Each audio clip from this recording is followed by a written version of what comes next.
Hello and welcome to our channel. In this video, we'll guide you through the steps to display recently added apps in the Windows 11 Start menu. This feature helps you quickly access newly installed applications. First, begin by right-clicking on the Start icon located at the bottom. Next, from the menu that appears, click on Settings. Then, in the Settings menu, select Personalization. After that, click on Start from the left-hand panel. Look for the toggle labeled Show Recently Added Apps. Click the switch to turn it on. Finally, open the Start menu to see the recently added section, populated with your newly installed applications. By enabling this feature, you can easily access recently installed apps directly from the Start menu.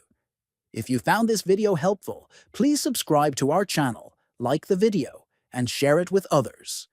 Thank you for watching.